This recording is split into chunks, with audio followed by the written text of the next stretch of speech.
What you know you can't explain. But you feel it. You felt it your entire life. That there's something wrong.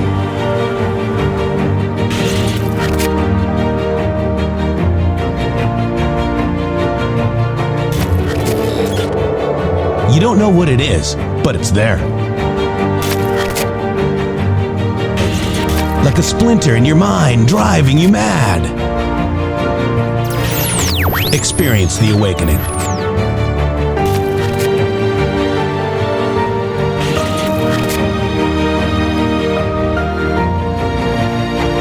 Brilliant anonymous researchers.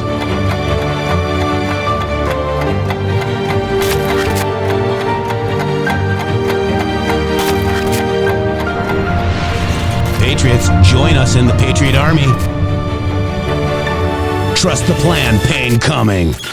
Boom, boom, boom. Let's go. RedStateTalkRadio.com, Brighteon.tv, Rumble.com/MG Show.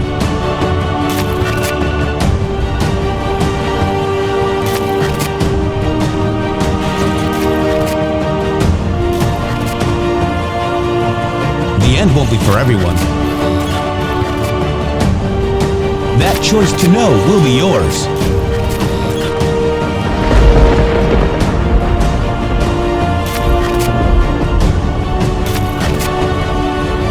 Where we go one, we go all. Fight, fight, fight, and fight we will. We fight every day right here on the MG Show.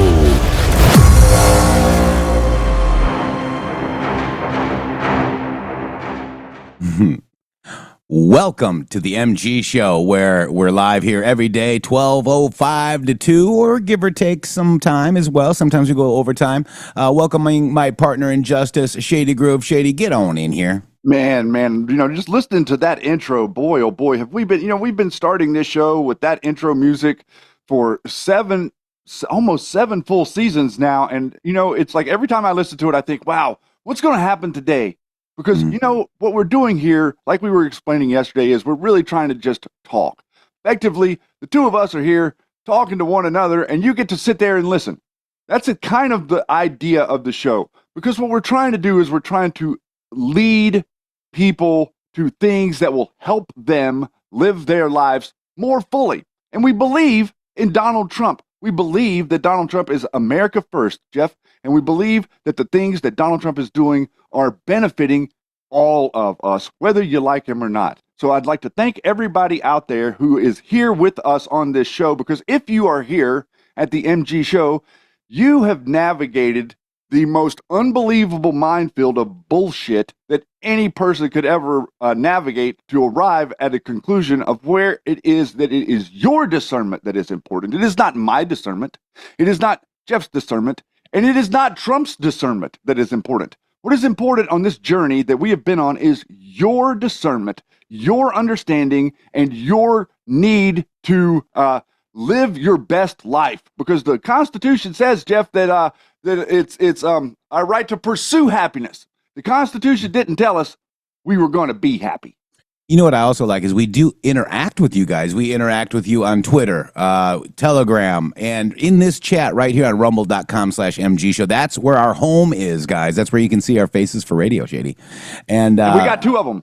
We got two faces for radio. I want to bring up something real quick because we've been waiting for this for a long time. Earl Matthews is being confirmed right now. Right now, the vote is 47 yays to 44 nays. This is the confirmation of Earl Matthews as Defense Department General Counsel, guys. Wow, guys. So we're going to keep an eye on this all show long. They're just kind of dribbling and drabbling in there. They don't even have a full, Senate. So they're just, going in and voting and whatnot. So here we go, guys. Here we go.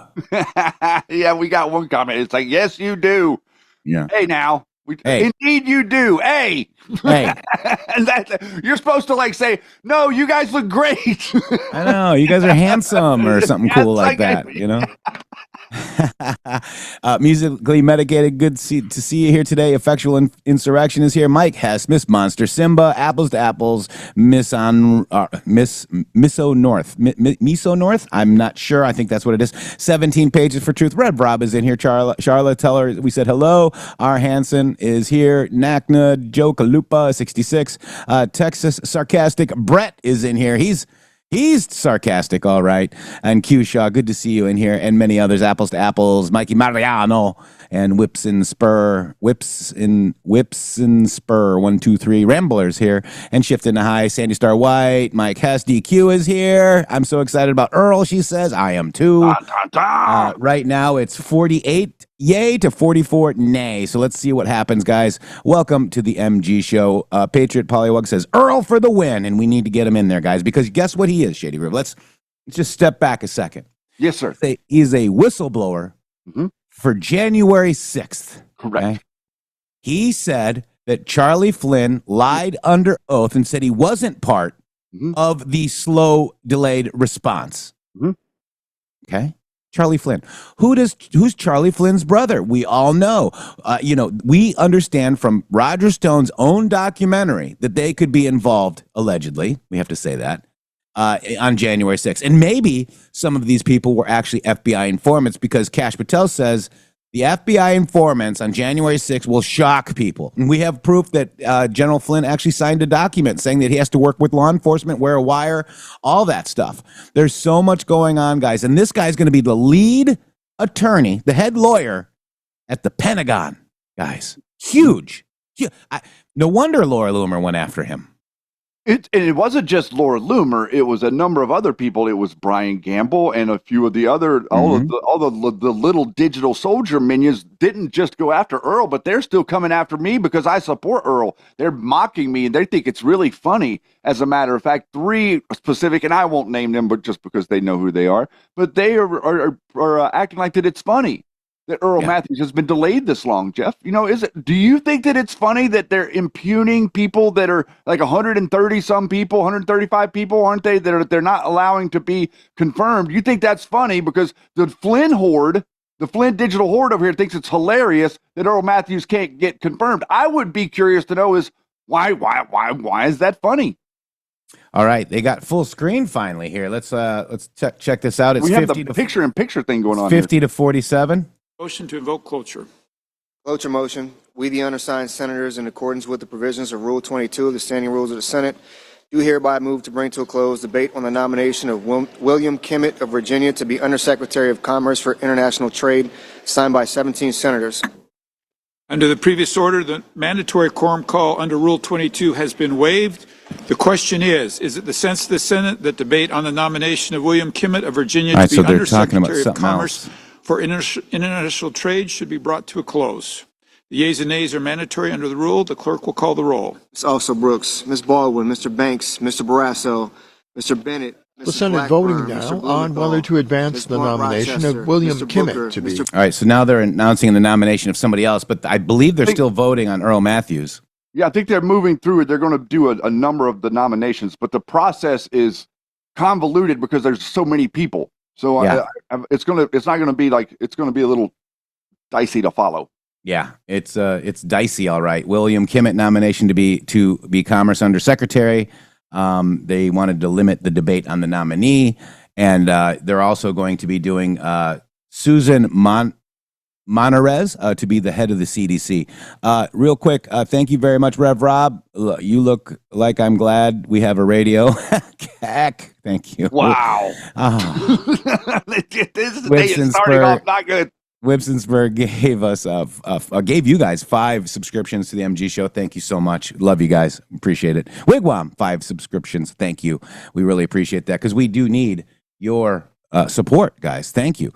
So let's keep going, I guess, Shady Griff. So we've got that happening. So we've got there's a Delta today, and wasn't it? Who was it? Stephen Miller. I don't have that tweet in front of me though. It was Stephen Miller. I think that I'm not sure that I can go find that, but it was Stephen Miller. Talk about it. I got it. Twitter page where yesterday he dropped a picture of the what would be the rear of the cargo airplane with the cargo bay door partially open, almost like like the military was getting ready to drop things out of the back of the cargo plane with parachutes or something because it was in flight.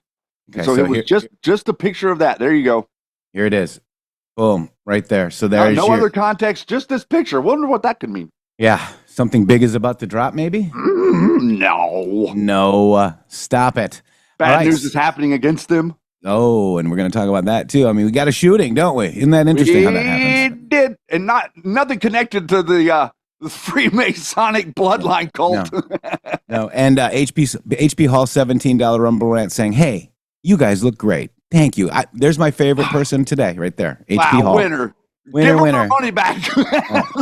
So something big is about to drop is not only a saying, it's a delta today, guys. It's post 1728. Okay, and it says, "Listen very carefully." And it's a Fox News article, and this is a shout out to Basant for pointing us to this. POTUS Legal in Review, Huber, something big is about to drop. This is a Trump post that says, "Our great country has been divided for decades. Sometimes you need to protest in order to heal, and we will heal and be stronger than ever before. I want to applaud the many protesters in Boston who are speaking out against bigotry and hate. Our country will soon come together as one." And then this is I believe this is the same link here. Let's just double check. World Ag Expo in Tulane. Yeah. So let's just watch it, Shitty. Something big is about to drop. Let's watch it. Good to see you, sir. Thanks very much for joining us. Get over there and follow Poussin. Nice to see you, Maria. Thank you. Yeah, I have here the FISA warrant in my hands, and it's incredible the number of redactions. Every page is blacked out, Congressman, and I want to ask you about that because you basically said, look, this has to be declassified in order for the American people to understand. Tell us why. Well, it's kind of like Groundhog Day. If you remember a few weeks ago when I was in New York and on your show, we were talking about the heavy redactions that were done to the House Intelligence Committee's report that actually had the information on what Russia was doing in the election. However, it had been totally redacted, so the public couldn't see it, while in the meantime, the media was essentially attacking the Republicans' work. Well, now here you have another situation where with the FISA that we fought so hard to make sure the public has understood that Clinton paid for dirt was used to get a warrant to spy on an American citizen using our secret counterintelligence capabilities in this country.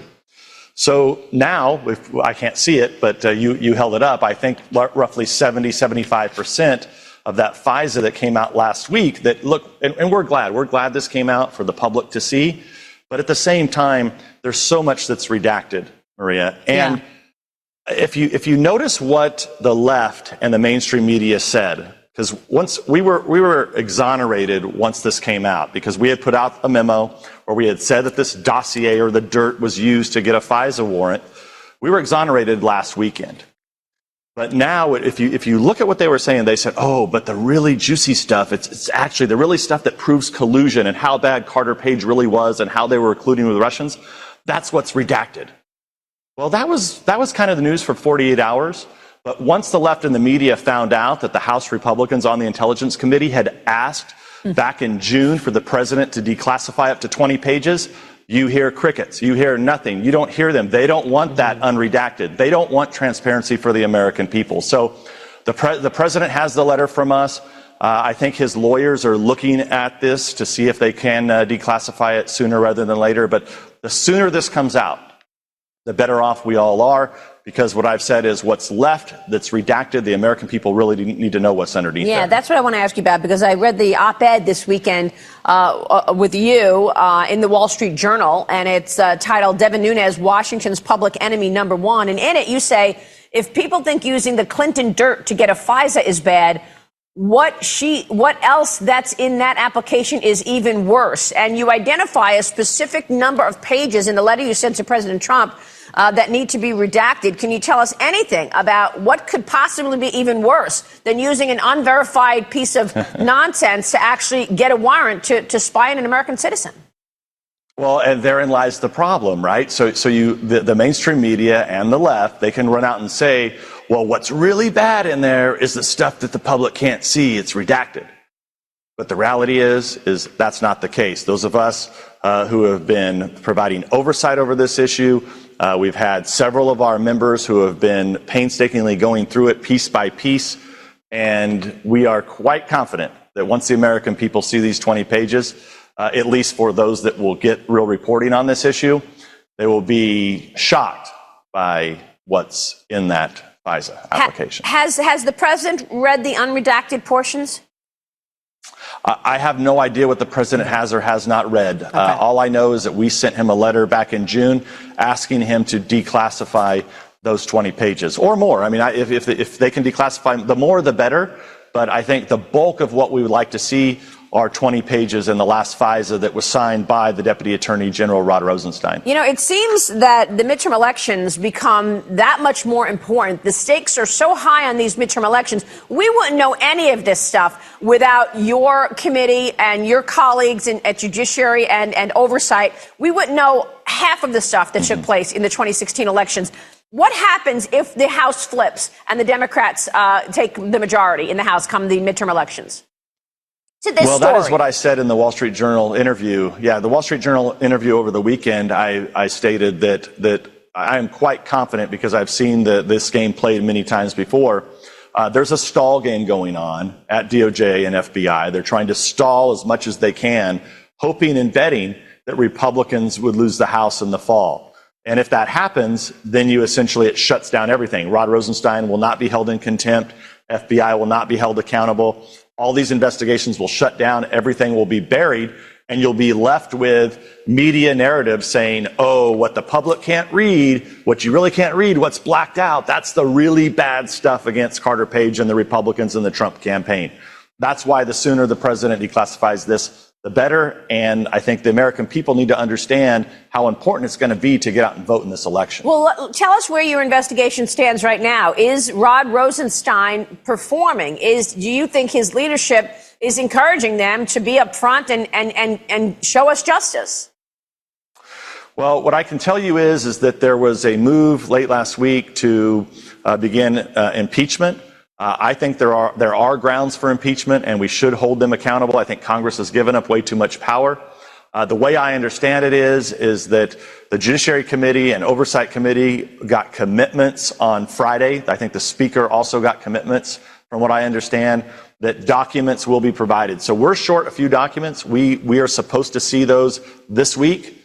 But in addition to that, interviews/depositions will begin over August. So we will have members of Congress that will be flying back to Washington during August to conduct interviews with very important witnesses that need to be interviewed as it relates to getting to the bottom of this Russiagate scandal. Wow. Wow, Shady. I mean, man. Wow. Aren't we? I just feel so blessed that we have this archive to be able to go back and to listen to that. Well, that was 18. Am I right? 2018, 7/29/2018. Yes. 7 years ago. That was 7 years ago. And now, we have this archive of Q and these clips that we can go back and that we kind of like pick up on randomly. I mean, you think it's random. It's not random. But was that not mind blowing right there? I mean, to think about 7 years ago and where we're at now and where we were at then and what we watched happen with Biden and COVID and all of this stuff was to what? Every bit of it was to try and stop him. We've got all of these things that have happened on the grand world stage of Earth to try to stop Donald Trump from being our president. And we can't get people on our side on board to understand that we're fighting for the right thing. We're fighting for the survival of America. You're either listen, guys, you're in two camps right now. You're either fighting for the future of America or you're fighting for the end of it. There's no middle ground, man. I don't understand what people think that there's some sort of middle ground where you can pretend pull your hair out over Trump. This is insane, dude. Donald Trump is doing something that you could have never gotten me to place a bet 20 years ago saying that he would do something like this. And that I would like to actually support a president. I mean, that's the other thing. That's the other anomaly. It's like, look, think about all the people that we haven't supported, and we support a guy, and then the people that are supposedly on our side think there's something wrong with him. Yeah. And, I guess, because, we're pretty disappointed in a couple of people, and we're not going to name their names because, they can do whatever they want to do. And don't ever think that we're saying otherwise. But I do. Let's address the psychological operation of tying JD Vance with Peter Thiel. Can I do that real quick, Shady Groove? I'd like for you to do that so the audience has the tools that they need to utilize their discernment against the idiots that they're fighting with online that think that this is somehow relevant. Yeah. All right. So, and I will address the Peter Thiel, JD Vance psyop now. As many of you know, using Nick Fuentes as a source is not a good look. Here's the breakdown of using this as a political jab at President Trump's administration. The idea that JD Vance is a creation of Peter Thiel comes from a mix of truth and exaggeration, often pushed by critics to frame Vance as a puppet of Thiel's wealth and influence. Here's the breakdown. And Grok did a great job, by the way. Vance and Thiel's relationship started in 2011 when Vance, then a Yale law student, attended a talk by Peter Thiel that profoundly shaped his worldview, particularly on elite institutions and career paths. Vance later called it the most significant moment of his time at Yale.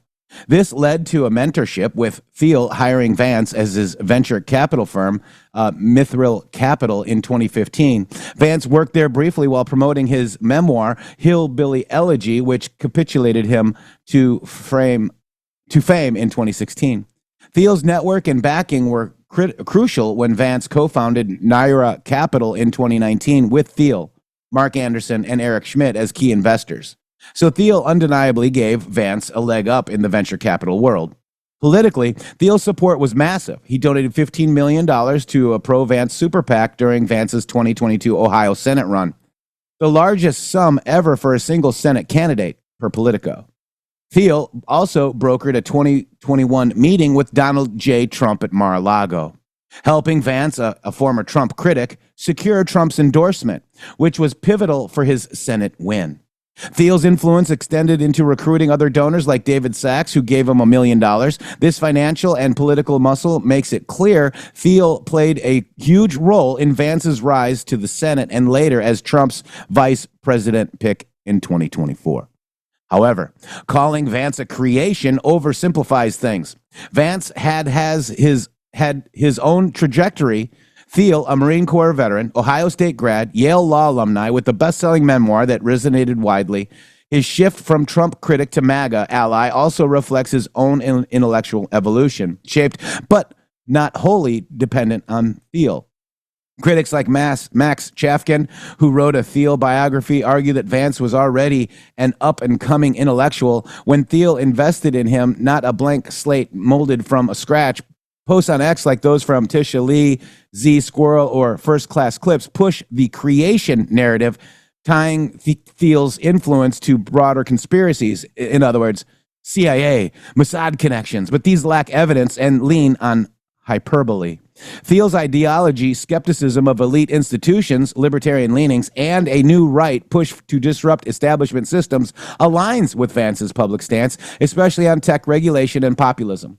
But Vance's Appalachian roots and personal story, detailed in Hillbilly Elegy, predate Thiel and give him an authentic appeal Thiel couldn't manufacture. So, is Vance a creation of Peter Thiel? No, but Thiel's mentorship, money, and communication supercharged Vance's career, especially in politics. Vance likely wouldn't be VP-elect without Peter Thiel. But he's not a mere puppet. His background and ideas have their own weight, and creation label is more of a political jab than a precise description. And this is what the MG show will not tell you. Now you know. This is First Class Clips using, what's this guy's name, Shady Groove? Nick Fuentes. He says JD Vance is a creation of Peter Thiel through Palantir, CIA, FBI, CDC, and Israeli intelligence. But and this is why people are paid to boost him. And that's what the MG show will not tell you. But the MG show doesn't agree with that, Shady Groove. Is that okay? Can we not agree? Can I tell you what I think? Sure. Oh, right. That'd be great.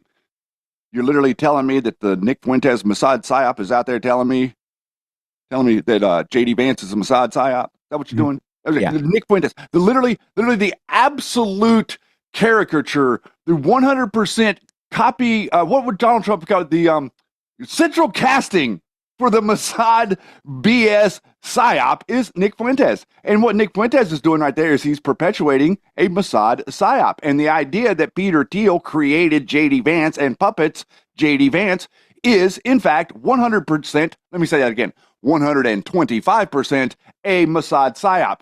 I saw Hillbilly Elegy. Yeah. I know who JD Vance is. You know why I know who JD Vance is? Because I grew up in the same place.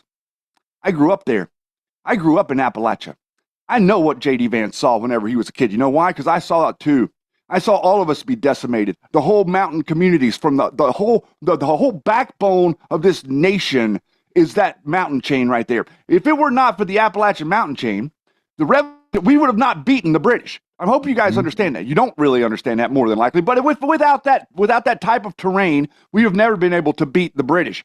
The people that grow up in Appalachia are different. They're not the same. They're not the same as the people that grew up in Chicago, and they're not the same as the people that grew up in LA or Phoenix. They're very, very different. There's something different about them. And what that difference is they have a love of country that cannot be quashed. It cannot be maneuvered. It cannot be manipulated, because they understand something very, very real. They understand how life would be without America. Okay? And I want you people to understand this. JD Vance understands what life would be without America. And JD Vance did evolve in his perspective on Donald Trump right in front of everybody, just like you saw the MG show evolve in their perspective on General Flynn. Once we thought one thing, then you think another thing. This is called sincerity.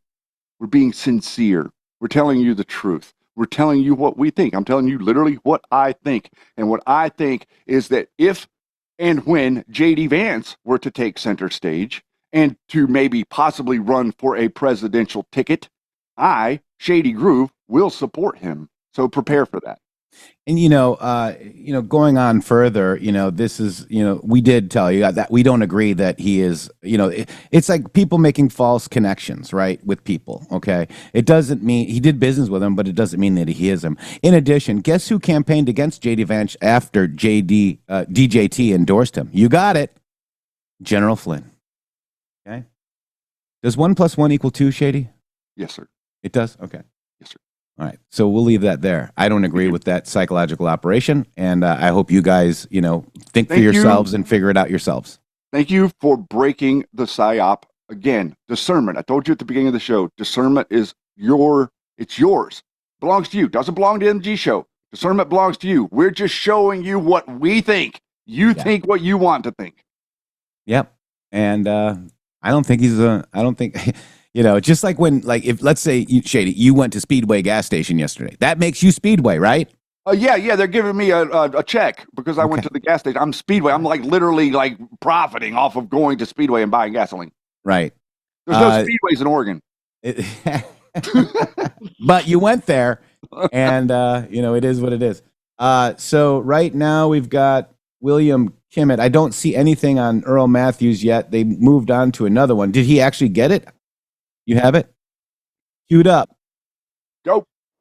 Cue it up. Safe. And Earl is confirmed? The yeas are 50, the nays are 47. The nomination is confirmed. Under the previous order, the motion to reconsider is considered made and laid upon the table, and the president will be immediately notified of the Senate's action. The clerk will report the motion to invoke cloture. Cloture motion. We, the undersigned. That's a win. That's a win, guys. Can you say boom, huh? Oh, can you Shady's going to have fun on X tonight. Earl is confirmed. Well. Joe Psyopper's wrong again, Jeff. They've been telling me that he's not going to be able to get confirmed, that they're going to stop him, and it's not going to work. And, Flynn.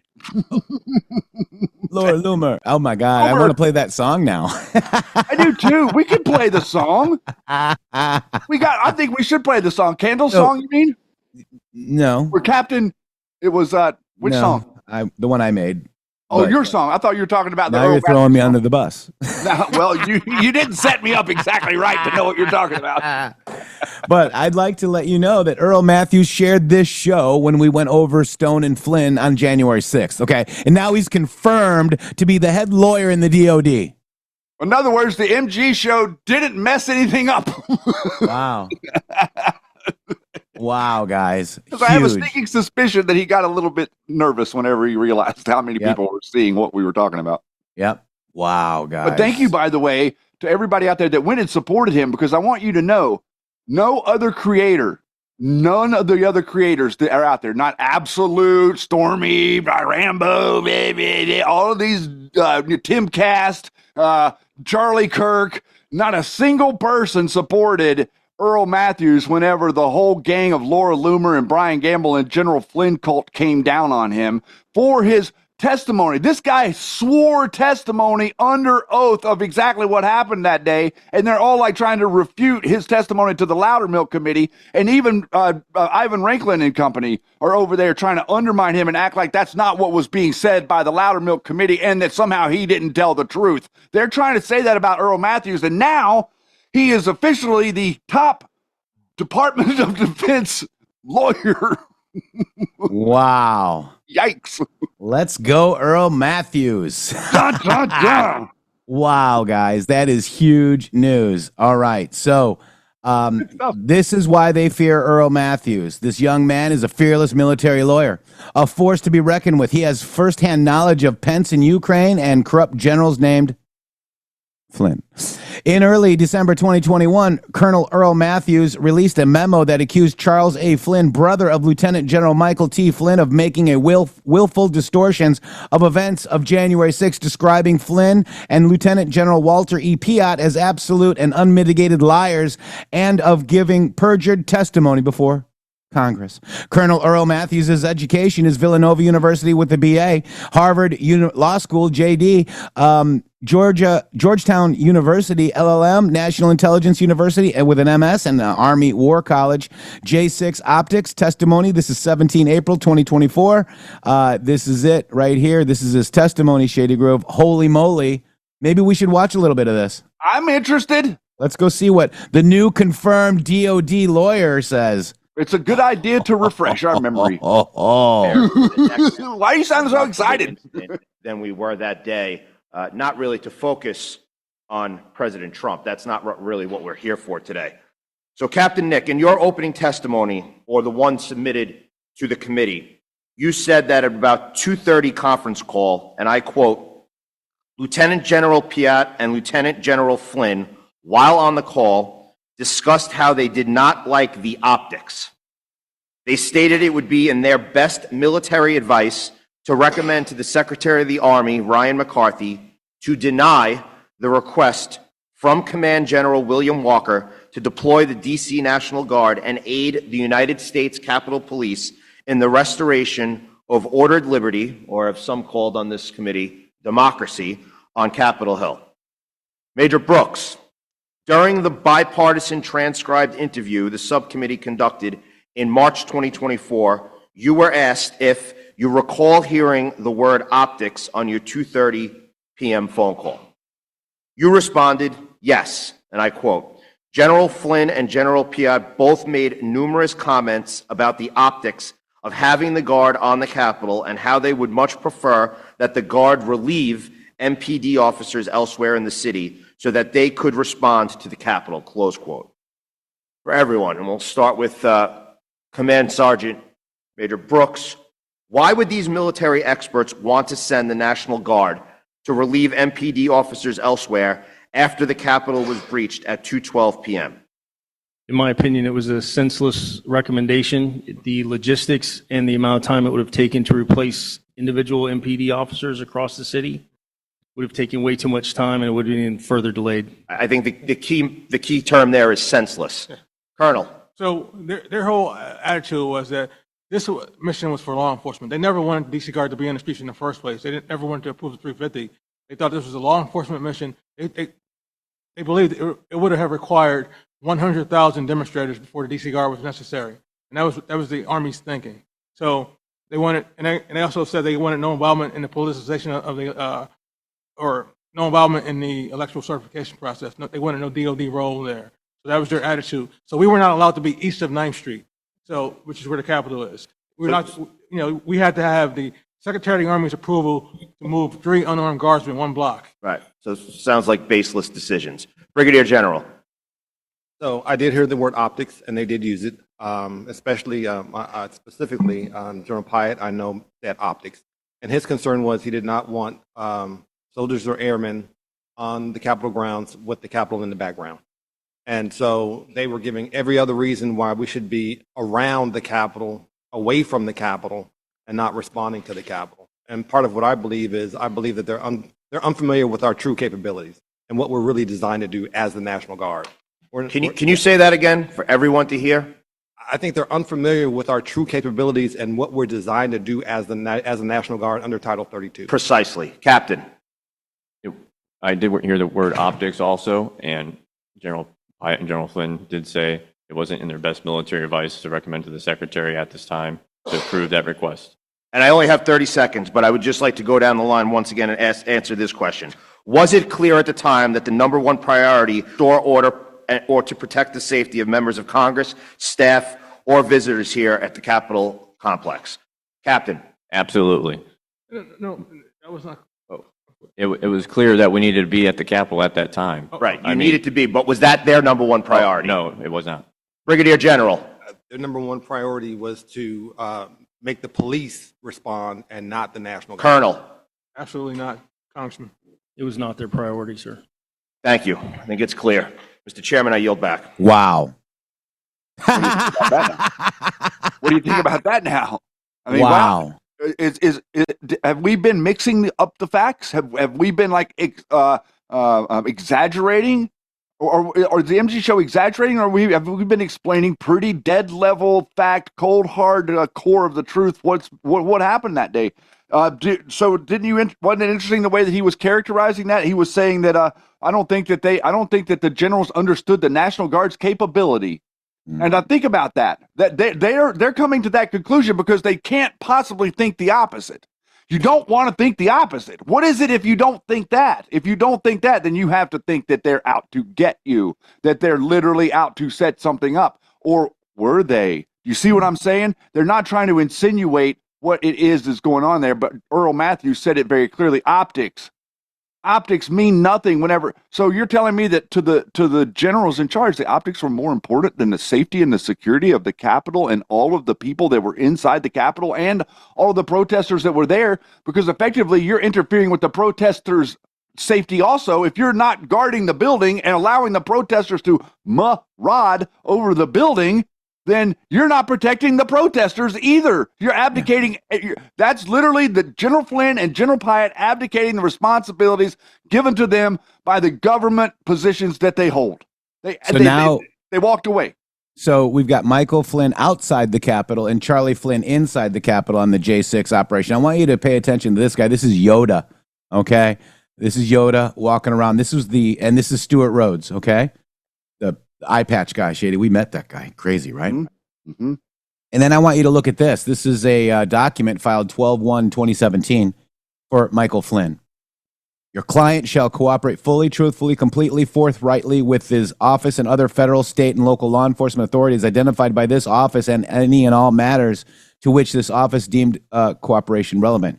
Your client acknowledges that your client's cooperation may include, but not necessarily be limited to, answering questions, providing sworn written statements, taking government-administered polygraph examination, and participating in covert law enforcement activities.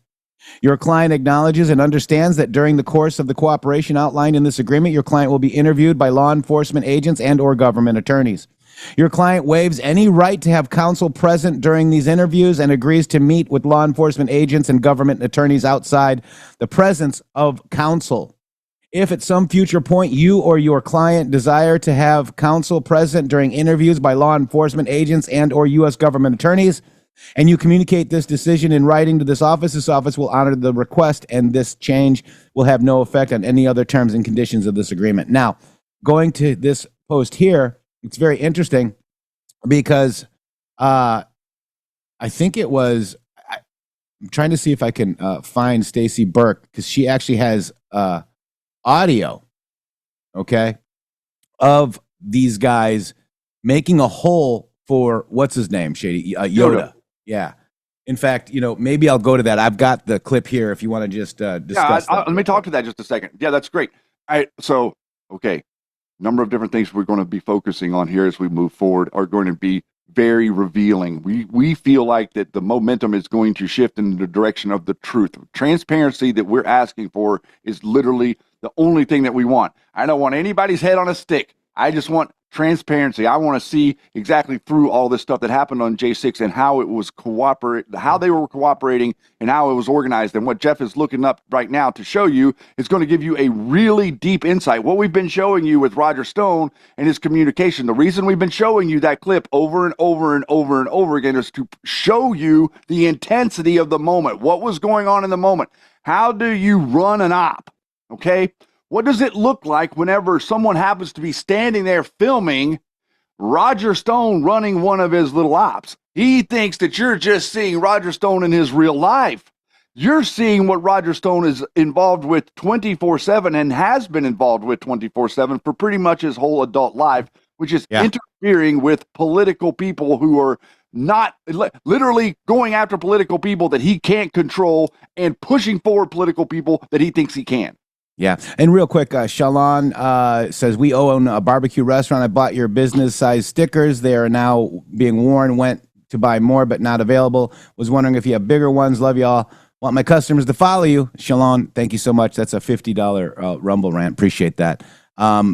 We don't have any stickers right now, but let's see what we can do. We'll figure it out. I have 4-inch stickers. Yeah. So send me a DM. I'll send you some stickers. Shady's got some 4-inchers. I don't have the big ones, like the ones I'd like to give you are the ones that would go like on your whole window for your front door. Just the MG show. And the people would think, why would I go into MG show to have dinner? So let's look at this again. Okay, this is General Flynn. I've got it. So this is General Flynn. I knew you would. This is the YODA guy. Okay, and then let me go grab the clip right here. I got it right here. Let me just go ahead and make it full screen so you guys can tell us what this means. You tell us what this means, okay? Here we go. Yeah, just so you know, we're having a little bit of issue trying to get down there. Getting around blockades and all that bullshit.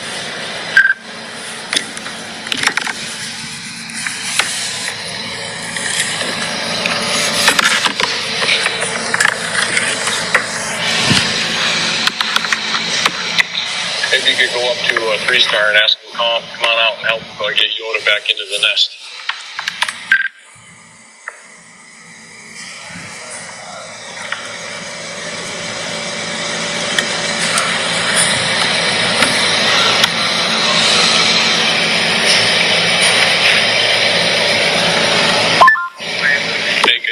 Make a hole for YODA.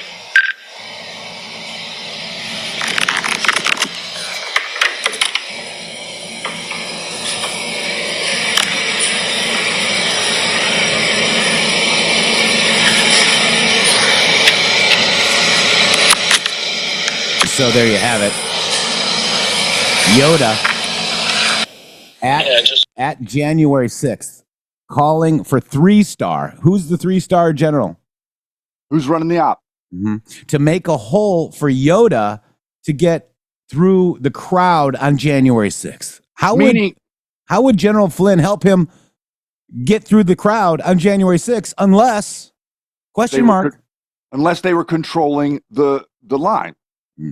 Unless they were controlling the line. And that's why, and this is exactly why everybody got so hostile whenever we started talking about Brian Gamble, Tim, whatever his nut is, and Ray Epps, and all those people that were right on the front lines right there. They were controlling the perimeter, okay? What you're hearing there is they're talking about a perimeter. Go to any military exercise, they're going to establish a perimeter. Everything that happens within the military exercise will happen within that perimeter. If you have a place that you need to get someone in or out of that perimeter, you would create a perimeter? A hole. Okay, I'm sorry. You got me off guard. Get out or in that perimeter. That's the communications that they're talking about right there. They're saying it specifically. There's no other reason.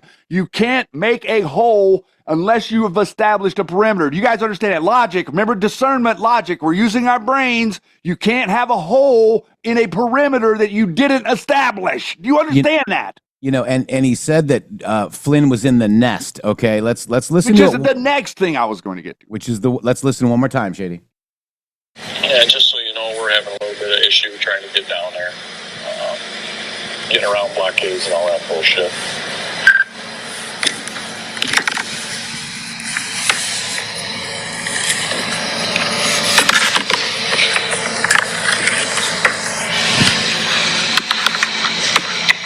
Maybe you could go up to a 3-star and ask them come on out and help get YODA back into the nest.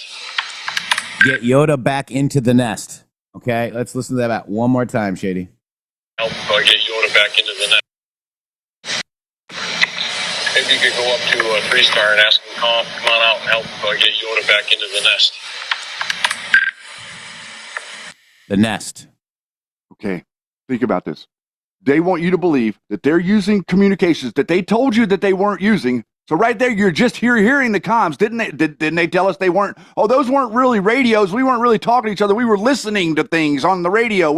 That's comms going back and forth. You have 4 positions here: 3-star, perimeter, hole, nest. Not a military operation at the Capitol on J6. It was a Fedsurrection. It was Nancy Pelosi and the Fedsurrection in charge of everything that was going on. Do you guys see what level of BS they are shoveling down our throats and expecting us to tolerate it? And in the meantime, they're sending their hordes out to attack Donald Trump left and right over Epstein. And these numbnuts coming out of the woodwork acting like they care at 1 ounce about Epstein whenever not a single person in right-wing media spoke a word about Epstein in 2017. You can't find any of them talking about it then when it was relevant. So, Shady, you got walkie-talkies with Boone Cutler. Okay, yep. We saw him with walkie-talkies. We saw Ivan Ranklin with walkie-talkies, and now we've got General Flynn or somebody near General Flynn communicating with somebody named YODA at the Nest, which is the control and command center, guys. Gamble had an earpiece too. Who did? Gamble. Yeah. Brian Gamble. Yep. Yeah. And Brian Gamble. And see, that's another thing. Okay, now look at this. Okay, now think military operation and think that the people with the Flynn group are working with the Capitol Police.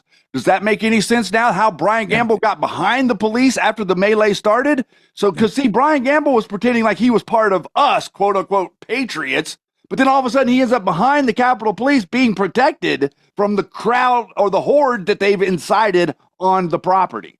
Yeah, exactly right. But so now we've just shown you General Flynn communicating on the outside with the people that are directly associated with him, and sworn testimony of Earl Matthews telling you that General Charlie Flynn, who was literally part of the Pacific Command in that moment, was there on the call telling people that the National Guard were going to, what did he say? They don't know that our capabilities, they don't know that what we know.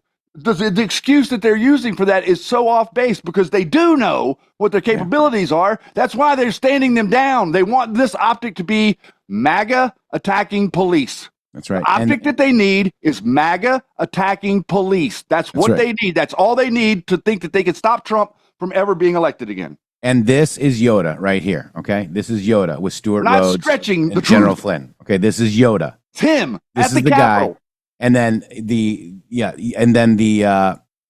and then this is at the Capitol, guys. This is him at January 6th, okay? And by the way, I just want to clarify that picture is from the other event that they had at the Capitol earlier in December. The picture is from earlier, but that's the same guy that was talking on the radio at the January 6th event. The radio thing wasn't the event before. That was January the 6th. Just to clarify so everybody doesn't get confused. Yep, and I did mention that. This is that the first picture was from the December event, the test run. Okay, this is crazy, man. And the actual January 6th communications between YODA and somebody close to Flynn at the Nest, trying to open a hole for YODA because they're in control of the crowd. The perimeter. They're in control of the perimeter. They've established a perimeter. That's the only thing they could be referencing, a hole. There's no other form of reference that they would be using in military lingo unless they were talking about the established perimeter. Again, the very first thing the military ever does in an operation is establish a perimeter. They will not do anything else. They won't unpack one pack until there's they won't unpack one piece of equipment until there's a perimeter established and secured for that operation. And also, it's a military operation because this is Charles Flynn. Colonel Earl Matthews says Army leaders stripped Trump of authority on January 6th and claims that they plotted to balk orders to deploy the National Guard on the Capitol. This is the National Guard whistleblower, now confirmed as the top lawyer in the Pentagon, or DoD. Trump was divested as commander-in-chief on January 6th. That is devolution. Do you guys understand?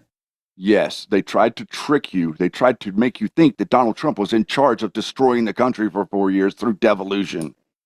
So that But you wouldn't they, fight. the bad people that are, Milley, right? Charles Flynn and Milley, and they're all running together.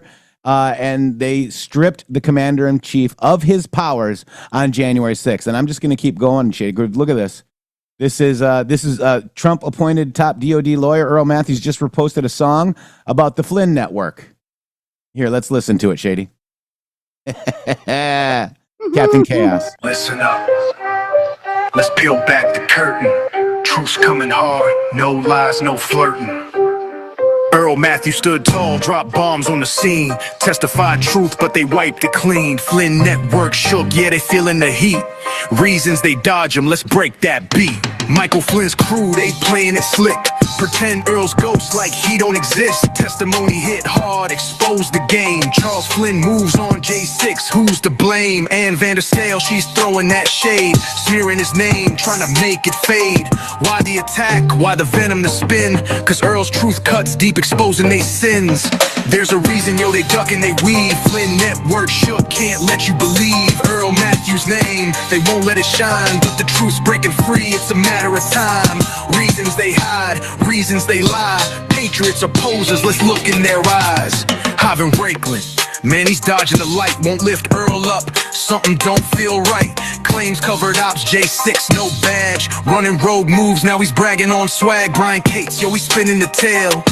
Framing traitors as heroes setting sail. But where's the report on Earl's J6 fire? Silent as shadows cause the truth's too dire. Patricia Bond, she's mum on the plot. Won't touch Charles Flynn, connecting no dots. Not Alf like Owens, Peters and Jones. Big names, big platforms, but Earl's all alone. They claim they back Trump, wave flags, act tight. But stab at his crew when they're out of sight. Strange, ain't it? The silence, the pact. Flynn Network's nervous, that's a stone cold fact. There's a reason, yo, they duck and they weave. Flynn Network shook, can't let you believe. Earl Matthews' name, they won't let it shine. But the truth's breaking free, it's a matter of time. Reasons they hide, reasons they lie. Patriots are posers, let's look in their eyes. Trump's got Earl close, standing right by his side. But Flynn's whole squad got nowhere to hide. They never saw me, I clocked every move. Networks unraveling, I'm bringing the groove. Major platforms dodge, won't give Earl a mic. Under table deals, yo, something ain't right. They scream patriot, but their loyalty's thin. Betraying the circle while they grinning within. Flynn Network scrambling, they're losing their grip. Earl's truth's a wave, sinking their ship. I clocked the whole game, every name, every lie. 2025, watch the mask fall, no disguise. Reasons they run, reasons they sweat. Truth's coming hard, yo, place your bets. Oh, my bet's on Earl Matthews. Wow. That's Captain Chaos. Yeah. I love it. So that's Captain Chaos's song right there. I'm going to go ahead and it's called The Flynn Network. And Earl Matthews went ahead and reposted that. You would think that that's huge news. You would think that like the Anon community, the people that were following the truth and understood what was happening in the world would be like, wow, what in the world would he be doing posting a song like that that's completely going after everybody in Flynn Network by their name, by the way. We didn't like very great. That song's going to go down in history. It's something it is important. So then Earl Matthews slammed Proud Boys and alleged FBI informant Enrique Tarrio. Remember Colonel Earl Matthews, Trump's nominee for the top lawyer of the Pentagon? Yeah, he's now confirmed. He's also a January 6th whistleblower saying that Charlie Flynn did not allow the National Guard to do their job. Ask yourself, why would a January 6th whistleblower be going after the entire Flynn network, guys? Wow. And that's Enrique Tarrio, and that is General Flynn's right-hand man, Brian Gamble. And this is Enrique Tarrio right here with all the connections to Roger Stone, Proud Boys, Oath Keepers. I mean, I'm just telling you guys, here we go. Meme came true. Yes, it did. That meme has now come true, bro. That meme is now real. The glass has been broken. That is there. This is awesome because Earl Matthews followed Script Keeper, Bo Peep, Shady Groove, and In the Matrix. Guys, he followed us. Okay. Let's see. Great work out there, Script. I see. Why are they so afraid of? This is Brian Gamble. Look at that. They went back and forth. Look at that. Wow. What an hour of radio. Yeah. Wow. So we got these people. We got Earl Matthews confirmed, guys. Holy moly. Amazing. And what time is it, Shady? Do you know? It's getting close to the time. We'll be right back after these beautiful messages.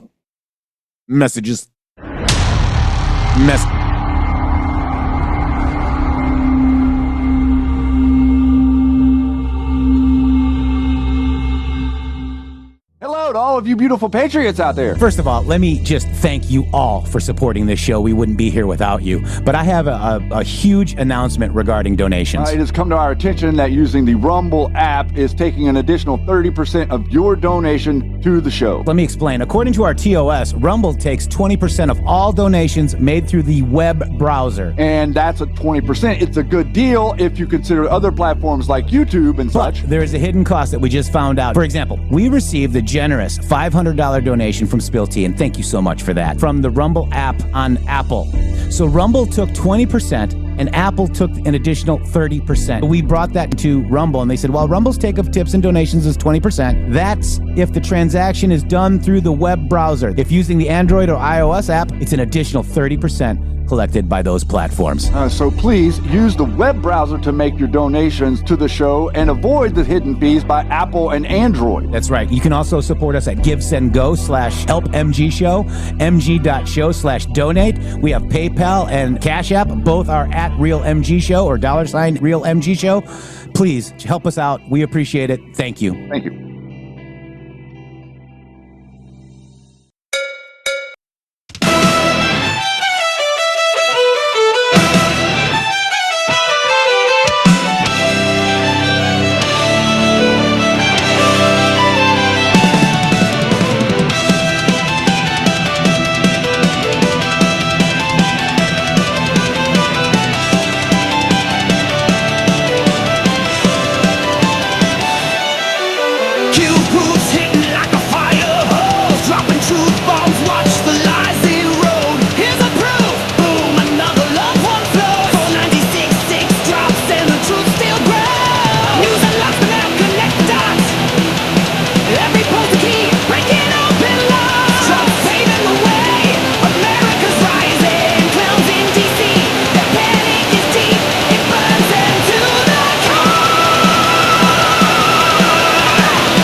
Forever retold. No deals, no mercy. The truth's gonna sting. The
Wow, Midnight Star Rider. Thank you so much for that. That's Q proofs are coming, and they're coming hard. They're coming in hot. That's Midnight Star Rider. I dropped the link in. That's a Suno. Go over there. Tell him hello, as heard on the MG show. Mikey Mariano, we got to do one with him as well. I mean, we got to. You guys are writing some great songs, and thank you guys very much. Midnight Star Rider also has a show, I think, earlier in the morning, I should say, on Rumble and X, where he plays the music that he writes and other people as well. So thank you for that, Midnight Star Rider. We love you. JD. Man, got a lot of noise around me right now, and I had static. I got to figure this out. It's driving me crazy.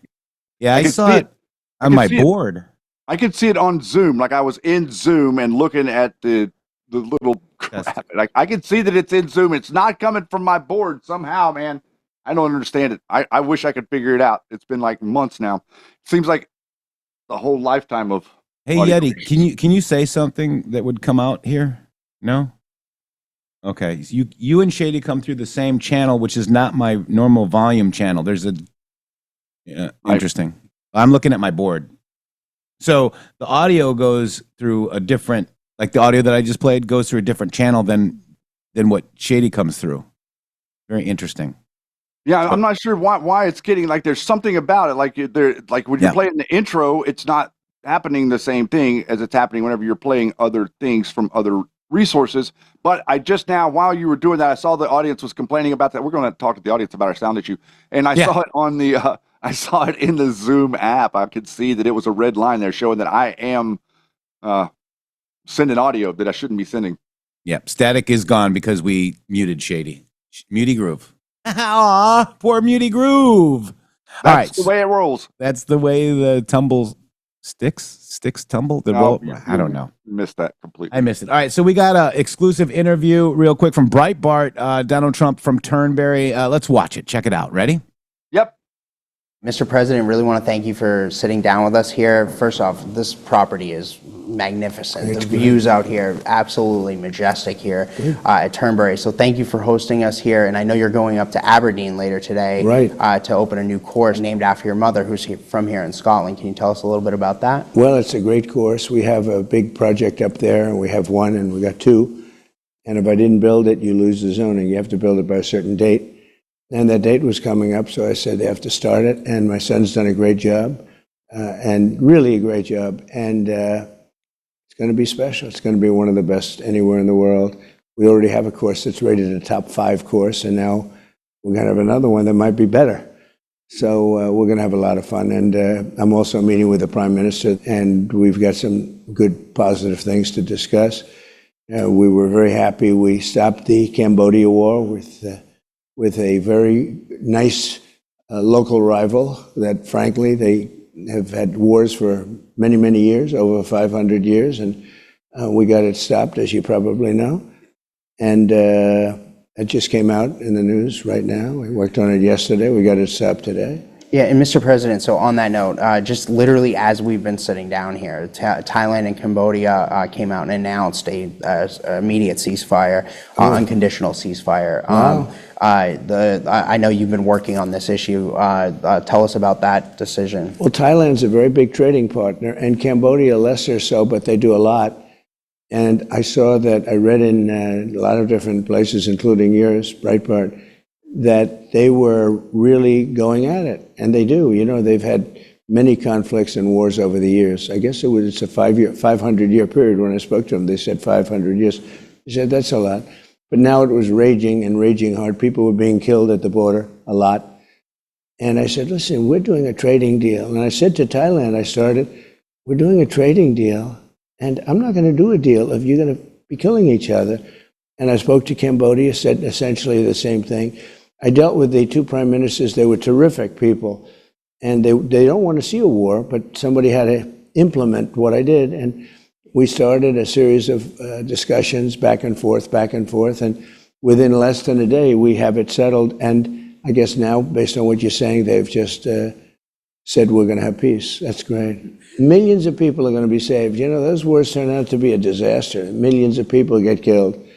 And it's total disruption. It takes them 40 years to recover. And we were able to stop it before it really started. Although you know, a lot of people have already been killed. This is hardly the only deal that you've accomplished on this trip. Yet just last night you announced, I think, the biggest trade deal in the world right now between the United States and the European Union.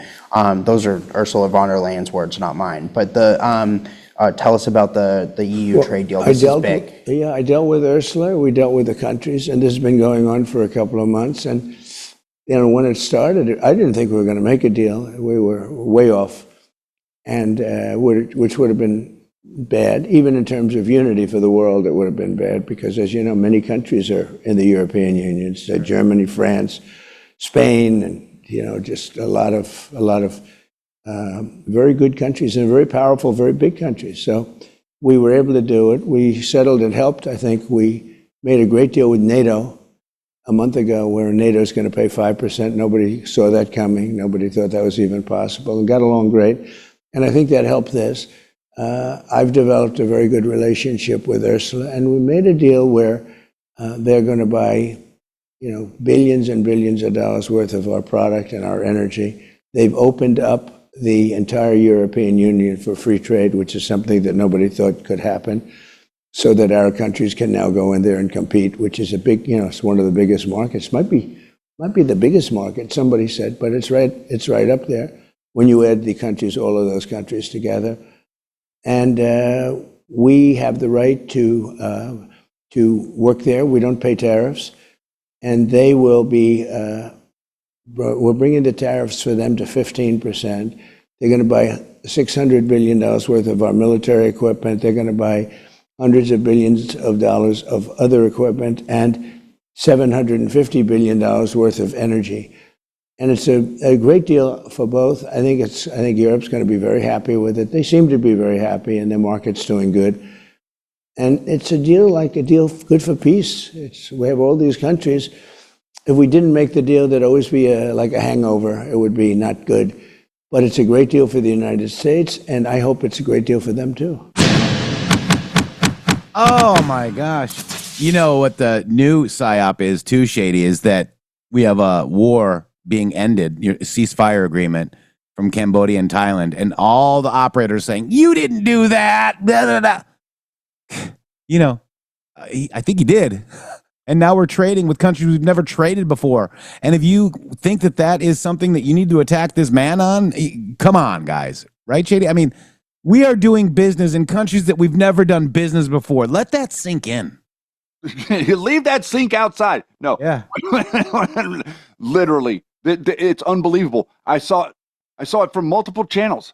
And it's interesting because I'm seeing it from these people that act like they're like connected to Q. All these people that came up and like created channels within the last 2 or 3 years, pretending like they followed along with Q. And they keep saying these things like, oh, Donald Trump, you really think Donald Trump has ended all of these wars just in the last 4 or 5 months? Yes, we do. That's exactly what we think. Because if you're pretending like he was doing this something before, then you're undermining his accomplishment. Aren't you undermining his accomplishments whenever you're going out there and saying, oh, he was the president the whole time and he couldn't really do all this stuff in 6 months? What if he could? Yeah. Are we even entertaining that thought? Because I thought that we were following along with the president of the United States, and Donald Trump gave us a very valuable gift in Q so that we would pay extra attention to him and understand how it was that he was benefiting us specifically at the detriment of his reality. It's not our reality Donald Trump is messing up. He's fixing our reality. He's literally destroyed his whole life. Think about it. He's destroyed himself. He's literally put himself out there, and he has spent more political capital than any You could literally, you could take every president of the last 30 or 40 years and put it all together and add up the political capital that they actually spent going all the way back to Johnson. They spent none.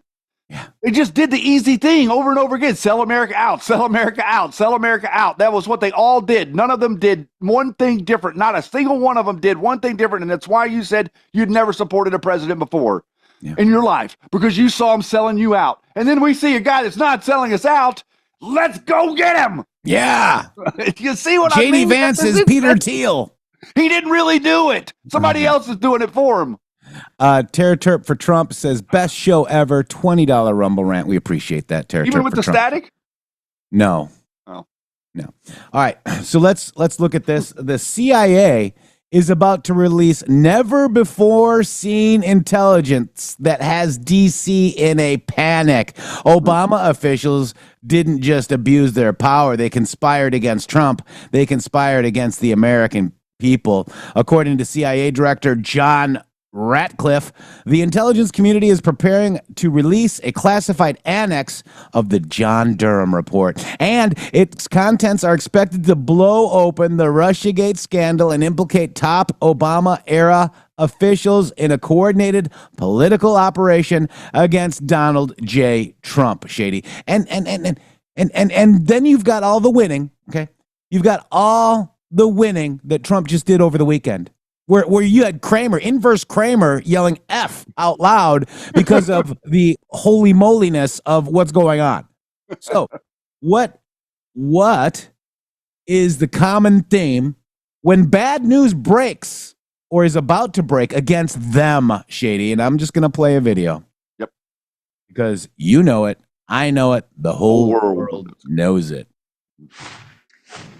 We are following breaking news out of New York City. This is not too far from where I'm sitting right now. Police are responding to reports of an active shooter at a building in Midtown Manhattan that houses Blackstone and the NFL's headquarters. I want to tell you what you're looking at right now. The NYPD has locked down this building. These are employees that work in this massive skyscraper in Midtown Manhattan. You see them all walking out with their hands up. Now, the gunman reportedly shot one police officer and two civilians. That is according to our sister station, WPIX. New York City Mayor Adams is warning people not to go outside near Park Avenue and East 51st Street. The FBI's deputy director says agents are on their way to provide support. Joining me on the phone, Joe Cardinale, retired NYPD lieutenant commander, and former FBI special agent and News Nation contributor Jennifer Coffindaffer. Also joining me on the phone is Jason Pack, retired FBI supervisory special agent. Thanks to all of you for coming on. Joe, I will start with you with your experience with the NYPD. Tell me what's happening in the investigation right now. What happens next? So we will leave it there. But what happens, Shady Griffin? I'm sure this guy had no mental, acuity issues, no mental health issues, right? I mean, this just happens, right, Shady? I'm going to have to reserve commentary. Okay, so you reserve that commentary, and let's just play. Let me get it here. Oh my gosh! I guess would be the opposite, Jeff. You know what I'm saying? Yeah. So let's play. Shane, so the person, the Park Avenue shooter, Shane Tamura, let's listen to what they say about Shane Tamura. Tamura, here we go. The shooter is believed to be Shane Tamura, 27-year-old male with a Las Vegas address. The vehicle he exited is registered in Nevada to Mr. Tamura. Inside of that vehicle, officers found a rifle case with rounds, a loaded revolver, ammunition, and magazines, a backpack, and medication prescribed to Mr. Tamura.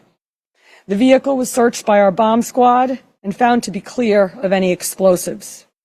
The initial investigation shows that Mr. Tamura's vehicle traveled cross-country through Colorado on July 26th, then Nebraska and Iowa on July 27th, and then in Columbia, New Jersey, as recently as 4:24 p.m. today. Crazy how they can follow you now, New York City shortly thereafter. According to our law enforcement partners in Las Vegas, Mr. Tamura has a documented mental health history. His motives are still under investigation, and we are working to understand why he targeted this particular location. Say the line, Shady. He was on our radar. Why do they always have to say it? Oh my God! It's like it's not. Why now it becomes like this thing. Like what do you call it? It's kind of like a stereotype, right? Like it's not pop culture. Like what do you even call that? Like they always know if the guy is unstable. Yeah. This is why we need mental institutions. Make mental institutions great again. What is that? Make mental. That's not going to work. I just put make mental health great again. That's what I say. Mental institutions great again. Mamiga. Yeah. That's not going to work. So is this to cover up the news? Because what was the news talking about last night, all night, Shady Groove? Nothing but this nonsense. You mean they weren't talking about the great wins that President Trump had over with the EU, UK, Scotland? No. You did not on Jesse's show, not on Laura's show, not on Hannity's show. You didn't get one story about one of the wins, not the $600 billion from the EU, not the new tariff deal, not the Cambodia, Thailand thing that ended. Nothing that Donald Trump did for the last 4 days made an ounce of news on right-wing mainstream media last night. And I'm sure they were talking about, the Ratcliffe going to release more documents. No, that was what they were trying to bury. Paul Ryan was out there, like, we got to cover the Mason guy at the Blackstone building. So you're saying to me that Q, this could be a Q proof again? I am. Yes, sir, I am. I'm telling you that what Q said was that there was an operational procedure that goes on whenever bad news is going to break against them. They've got to get some nutbag to be triggered and go out in public and create a whitewashing of the news. So what is the common theme when bad news is about to break against them? Stay vigilant. Yep. Q. Yep. That's the post. Isn't it interesting? Man, it's just like every day, 17 in the chat if you feel like you're benefiting every single time that we talk about this stuff. Do you feel like that the things that we connect Q to is benefiting you every day? Or do you feel like that whenever we connect you to something that Q said, we are running a Mossad psyop on you? Yeah. Because it's very interesting how these people, they all end up agreeing that that Q came to expose the CIA as the CIA. It's mind-numbing how they can do that. Look, there's a lot of 17s. I think they like it, Jeff. Everybody's saying that Q is a Mossad psyop. That's what I mean. Somebody that just turned on us recently is saying that. They agree with Flynn. Yeah. Wow. Okay. Right. All right. So, wow. Yes, that's a lot to take in. I know. It's okay. You can take a moment, absorb it, breathe, release. There we go. Where's my paper bag? We do. That's a great idea. We should have one sitting here. I need a shady hyperventilating paper bag. Maybe the Keir Starmer didn't do so well. We got a gaggle happening. Let me see. Live. Leave it. Levette, leave it. No. Girl, leave it. Gaggle. President Trump. Love a gaggle. Trump. President Trump. Ooh, that's even better. Here we go. What? You're... Know that was coming. What is your response? We never discussed it, surprisingly. It was never really discussed. Maybe a little bit at the news conference, but he was sort of discussing it with you. We never did discuss it, and we have no view on that. We're going to get a lot of money to the area so they can get some food. He's going to also. I think the European Union is going to put up money too for food, and hopefully it's going to be properly distributed, and it will be. I think it will be. We have some pretty good response on people for the distribution of the food. We want to take it one thing at a time. They need food, and they need people to be able to get them the food. But to follow up on that, I mean, is there any use at all in pressuring Israel now to come to some sort of longer-term solution, or at least you could make the case that you're rewarding people, that you're rewarding Hamas if you do that, and I don't think they should be rewarded. So I'm not in that camp, to be honest. We'll let you know where we are in, but I am not in that camp. Mr. President, because if you do that, you really are rewarding Hamas, and I'm not about to do that. Mr. President, you mentioned setting up food centers. When can we expect to see Very those soon. food centers? Yeah, very soon. So we said $60 million. It's a lot of money for food, a lot of money. That can take care of people for a long time. And we want to make sure it's being spent properly. And part of the spending is the distribution. A lot of money's been sent by other countries, but nothing compared to us. But a lot of things have been stolen. They send money, they send food, and Hamas steals it. So it's a tricky little game. But we're going to make sure we have some very good people. They're going to be watching it. Who is going to be running those food centers for you, and what kind of oversight Well, can we're we going to be expect? dealing with Israel, and we think they can do a good job of it.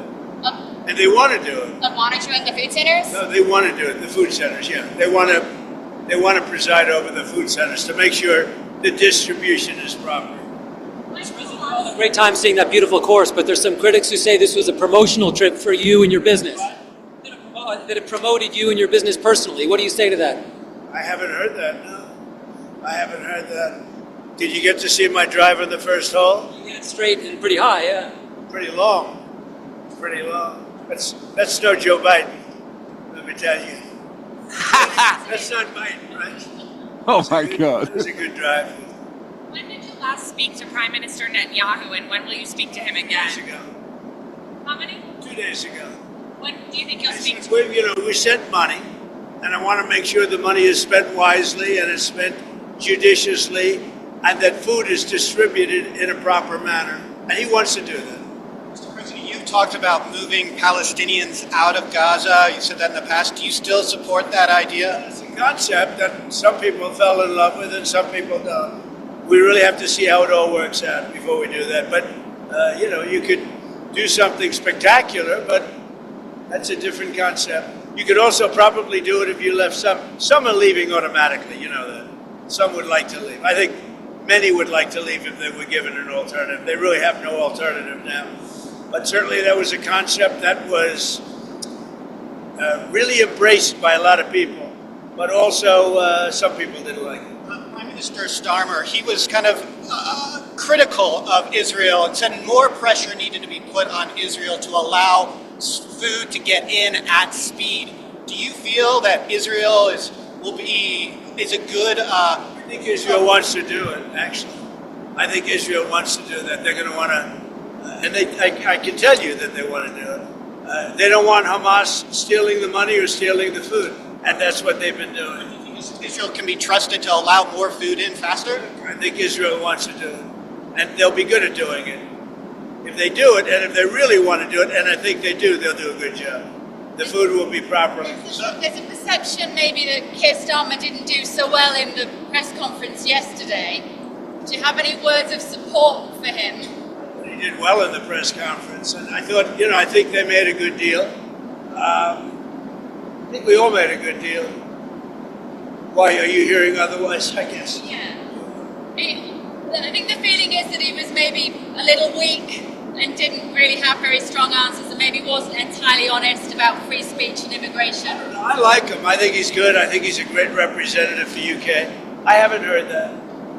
In your meeting with John Swinney today, did you offer to drop tariffs on Scotch whisky? We really didn't discuss it much, but I have a lot of respect for him.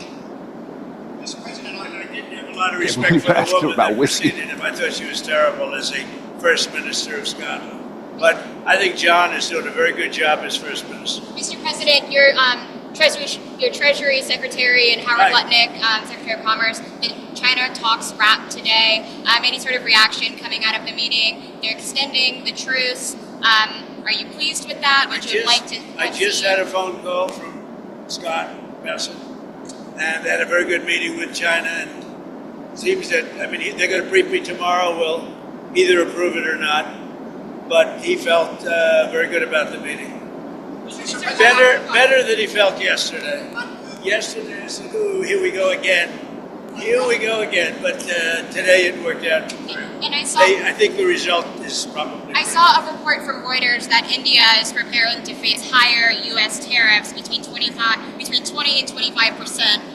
Is that what you're tracking, or what do you think the rate will be for India? That they are going to pay 25%. That India is preparing to face higher U.S. tariffs between 20 and 25%. Yeah, I think so. Look, India's they're my friends, and he's my friend. And, they ended the war with Pakistan at my request, and it was great. And Pakistan did also. We did a lot of great settlements, including the recent one, as you know, with Cambodia, So, that was a great one. I think that's been pretty well finalized now, right? I don't know. I'm asking you. Did I do a good job on that one? I did a good job in about 5 different wars. Do you think I'll get credit for it? No. Will I get credit for it? She'll say yes. No. Is the deal with India finalized? No, it's not. Okay. So what rate are you expecting? Well, we're going to see. We're going to see. But India's been a good friend. But India has charged basically more tariffs than almost any other country. You know that, right? Over the years. But now I'm in charge, and just can't do that. I think the trade deals are working out very well, hopefully for everybody, but for the United States, they're very, very good. On the Wall Street Journal case, lawyers are seeking to depose Rupert Murdoch, pardon me. Can you say what the lawyers hope to get out of that? We're going to see. It's in the lawyers' hands. I've been treated very unfairly by the Wall Street Journal and everything. I mean, I don't know. They even hired people from the Washington Post, third-rate reporters, gossip-type reporters. It's all gossip. And, you know, I've been treated badly by the Wall Street Journal. I would have assumed that Rupert Murdoch controls it, but, you know, maybe he does, maybe he doesn't. They are talking to us about doing something, but we'll see what happens. Maybe they would like us to drop that. And so we'll see. Yeah, they want to settle it. He's treated us wrong, and, you know, when I get treated unfairly, I do things about it. So we'll see what happens. On Gaza last week, you were rather dismissive of President Macron when he recognised the Palestinian state. Today, you're saying you don't really. That's his opinion. You know, he can have an opinion. It doesn't mean I have to agree. Emmanuel's a good man. He works hard. Got a lot to say about everything. But now you're saying you're not taking a view on Sir Keir Starmer's announcement. Does that mean your view is I guess Starmer is doing the same as Macron, right? He's basically, is he saying the same thing? I think so. Essentially, they're saying the same thing. And that's okay. You know, it doesn't mean I have to agree. Mr. President, you said yesterday your falling out with Jeffrey Epstein was over him taking some of the workers from your business. But your administration in the past said that you threw him out because he was a creep. So can you explain that discrepancy? Well, maybe they're the same thing. You know, it's sort of a little bit of the same thing. But no, he took people that worked for me, and I told him don't do it anymore, and he did it. And I said, stay the hell out of here. So is that what was meant by being a creep? I'm the travel pool, but I'm with NBC News. NBC fake news. Okay. NBC's one of the worst. What else do you have? On Air Force One, the new Air Force One, when do you expect to be flying on the new Air Force One? They say February, maybe? Much sooner than the others. The others are being built. Long time build. That's a long time build. Now, they're not normal 747s. They, you know, have a lot of things on them that another plane wouldn't have. But we'll get this one a year and a half, 2 years earlier. How much will it cost to retrofit it? I don't know. That's up to the military. I don't know. I really don't know. I haven't been involved. It's their plane. It's, you know, the Air Force. They'll be spending an amount of money. You know, it is a different plane because it becomes for military use. So, but I don't know what the number is. Questions about whether the amount that it'll cost in the hundreds of millions of dollars, whether that's worth it, since considering how little time you will be able to use it. You know, it's a great plane. It's one of the best planes in the world. The Air Force is going to have it. We're going to have a great 747. We need it. If you look at this plane, it's, what is it, 32, 34, 35? I don't know. It's old. It's a good plane, but it's old. You can't get parts for it anymore. It's very hard to get parts. They have to go and take from the older planes. So it was time. When you look at 747s and, you know, the heads of state from especially the Arab countries, you look at from Saudi Arabia, from some of those countries, and you put it next to this, it doesn't show well for the United States. And if you remember, it was Obama that wanted to get the plane. He was the one ready to sign a contract. And because he wanted to sign it, I assumed they paid too much. And I was able to get about $1.7 billion off the price, maybe $1.5 billion to $1.7 billion off the price for the exact same plane. And they're building it, but they're taking a lot longer than they should have taken. The Secret Service agent tried to get his wife onto a support plane for this mission. That's a weird deal. You're going to leave the wife in the car? Wouldn't you think that might be a little dangerous? You know, I don't know if that has proper compression. I don't know. That's a strange one. I just heard that 2 minutes ago. I think Sean's taking care of it. Mr. President, you talked on Russia. Is that a serious story? I think it's that, well... Keep her in the car and she's going to be in a freighter? You told me the details. Freighters that don't have, you know... He's going to keep her in the car. Tell us how it was going to work. I don't want to get involved, but it's a strange story. I just heard that one. Mr. President, isn't it that you were going to send British farmers, the British farmers are so grateful for what you said yesterday about the importance of farming, because we have changed inheritance tax with death taxes. Farmers are so important. So farmers are, they liked what I said on a couple of things yesterday. They liked what I said for the farm. I'm a big farmer person. I love the farmers. I think they're great. And we have to steer the laws so the farmers don't get hurt in our country and in their country. But Europe has a big immigration problem. They also liked when I said that they have one of the worst mayors anywhere in the world in London. He's a horrible mayor, nasty guy, stupid guy in my opinion, but he's a nasty man.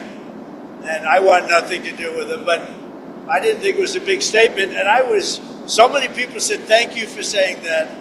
He's a bad guy. Khan is his name, I guess. He's done a lousy job, I can tell you that.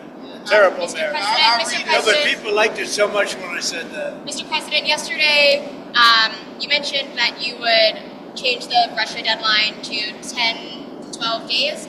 Has that started yet, or when can we, see the official statement that is the new deadline? I'll tell you what, I'll give it to you now. Do you want a big scoop? Yes, please. Everybody else, close your ears, okay? You ready? I'm ready. 10 days from today. Got it. Okay? Got it. Good. Have you communicated? We have a scoop. 10 days. Then, we're going to put on tariffs and stuff, and I don't know if it's going to affect Russia, because he wants to obviously probably keep the war going. But we're going to put on tariffs and the various things that you put on. It may or may not affect them, but it could. Have you any of the families of the victims of the Manhattan shooting? I don't want to tell you that. I don't want to tell you that. Have you spoken That's a with very, Mayor that's a Adams? very, boy, that's a bad one. That's a bad one, but I won't tell you about that. Have you talked to Mayor Adams? Have you spoken with Mayor I Adams? have, yeah. One of the other things our readers liked from yesterday was when you were talking so forcefully about illegal immigration in the United Kingdom. Yeah. One of the big political flashpoints is migrant hotels, where people are being put up while their claims are processed. People see it as a source of Beautiful luxury insecurity. hotels. They also think there's low security and it's a problem for their communities. Is that appropriate, or does Britain need an alligator Alcatraz? It's not alligator, it's just that they're putting people in luxury hotels, and other people that are working their asses off are living, from hand to mouth. They're not living the same way. I mean, I looked at some of the hotels they're using, and they've done it in our country also. They put them in like the best hotels anywhere in the world because they could get rooms there, thousands of dollars a night, and other people are living out on the streets, including our veterans. They can't get a room. Our veterans are living on the streets. There are pictures of our veterans saying right by the door where they're walking in to live, and the veterans are sitting out on the sidewalk in front of a fancy hotel, and the illegals are coming into that hotel and staying there for a week. That's no good. Just to button up on Mar-a-Lago, you're saying that Jeffrey Epstein poached 2 of your staffers. Who were they? Were I they don't young? want to say 2, or I don't want to say any number. You're talking about many years ago, but yeah, he took people, and because he took people, I said, don't do it anymore. They work for me, and he took. Beyond that, he took some others, and once he did that, that was the end of him. I didn't like when they steal people. I don't like it. Did anybody ever go to prison for a social media post? Are you saying that that's taking place in the UK? Yeah. Is it really? Yeah. I mean, I'm hearing that. Well, I looked at him yesterday. Well, they said they canceled Truth Social. I'll bet it's uncanceled very quickly.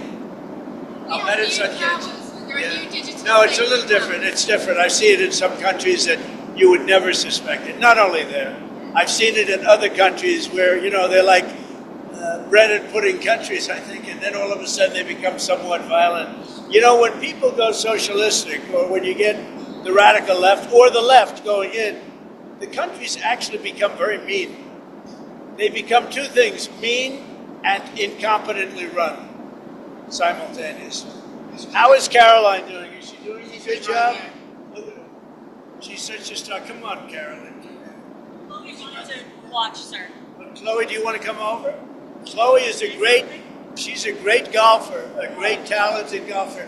She's probably the most talented golfer other than Kai, but I think it's about the same, right? Don't you think? Yeah. She hits the ball long. This little girl has a lot of muscle, right? Yeah. So, and she wins every tournament she plays in of her age. good fun. You love golf, right? Yes. But she's a great athlete. How did the golf course play today? And be honest, did anyone in your foursome hit that massive bunker on the ninth? That is a massive bunker. Fortunately, nobody did. Well, I played two of the guys who were pros and really good players. One of them won the tournament last year, and you can see they were very good players. Who at the moment holds the course record? Well, we played a first round. We only played one round. This was our first round, so I'd have to go into that exactly. But they're two both really good players. One of them, is the one who, the story. Beat. You know who that is? You might have to tell me. So he took Tiger, I guess 18 holes. Tiger, went wild with his putting, meaning he started dropping putts from all over the place, and Tiger took him. But that's the quality, they're really good players. We had, those two guys were, and terrific guys, two terrific guys. We had a good time. But I was watching, the only shot that mattered to me was the driver in the first hole, because if I would have missed it, you would not have let me forget it. Did you take a bit of a practice? Were you on the driving range beforehand? I hit some, I did. I hit some balls on the driving range. It's a great course. It's a great course. It's been fantastic. I built one, and then I had to build this one, otherwise you would have lost your zoning. You have like a certain period of time to build it. So they built it, it opened. My son did a very good job of building it. So you thought it was the last Dune course. Are you talking about environmental regulations? You think the last? We obey the regulations, the environmental regulations. You really want to. And it's top of the line. It's really, the pros were saying this is as good as any course they've ever played. It's as good as it gets. The course was surrounded by windmills. Did you talk to Swarmer about I did, the yeah. windmills, I think or- windmills are a disgrace. I think they hurt everything they touch. They're ugly. They're very inefficient. It's the most expensive form of energy there is. People hate it when they become visible from their house. When you see them from a house, the value goes down by 50% and more. They make noise. When they're out in the ocean, they're bad for the sea life, very bad for the whales, obviously, because they wash up on shore like 9 times more than they did without them. No, they are really bad, and they cost a lot of money. There's not a wind farm that's put up without subsidy. So instead of making money, what they should do is open up the whole North Coast oil. They have tremendous oil right there, right where we played. And they made it impossible for people to drill. It's crazy. It's, that's one of the best oil areas in the world. They made it impossible for people to take it out. Instead, they put up these ugly windmills all over the country and all over the world. I don't know what it is. Nobody likes them. They have the greatest lobby, but it's starting, I think I'm starting to get to it now. They're bad energy. They look bad. They kill the birds. They're really terrible things. And it's the most expensive energy of any energy there is. And in fact, not every, I guess, I don't know, maybe some, but almost every windmill put up needs subsidy from the government. So instead of making money, they lose money. And that's why UK energy costs are very high. Because when we were flying over to the plane, they're all over the place. It's terrible. It's a terrible thing. I'll say it till I can't speak anymore. And I think we are having an impact. And they're starting to take a lot of windmills down. They're literally starting to take them down. They don't work, they're bad, and they're too costly. And every year you see them up there, the government is paying a lot of money. Whereas if you have oil, if you have other forms of energy, you make money on it. In other words, you bring down taxes.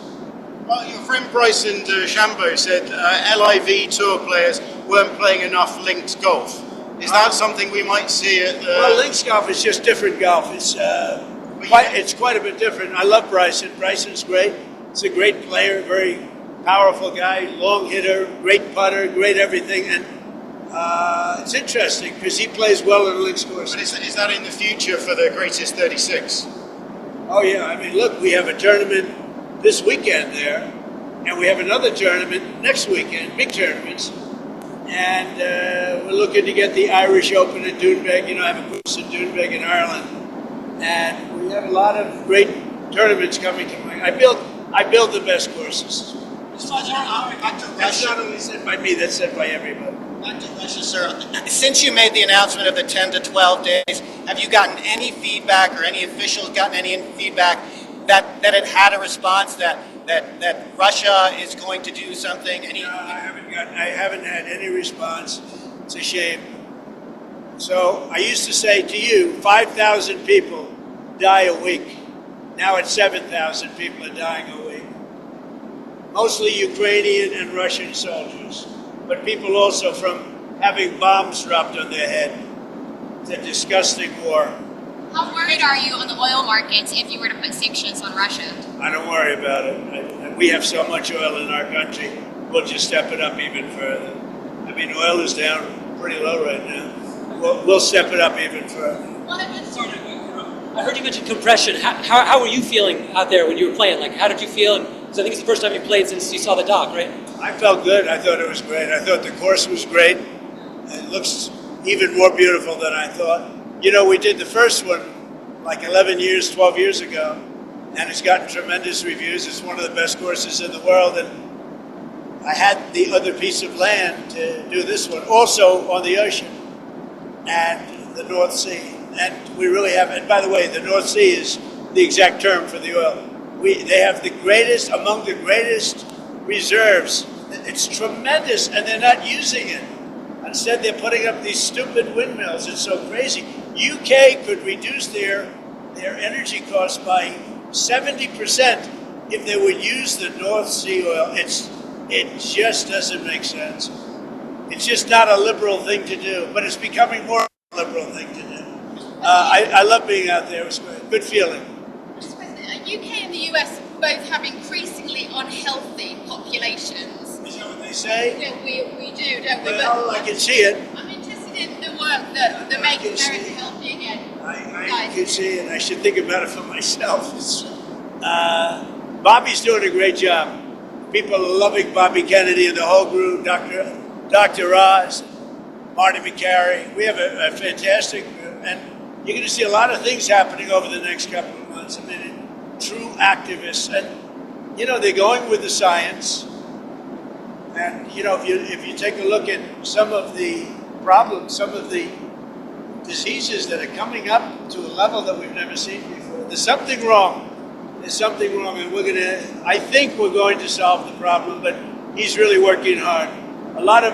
All we're doing now is statistics, and I think we're going to make a big change. We're going to save a lot of lives. You know, when the babies are born and they end up having problems that they've never had before, and by like 15 and 20 times more.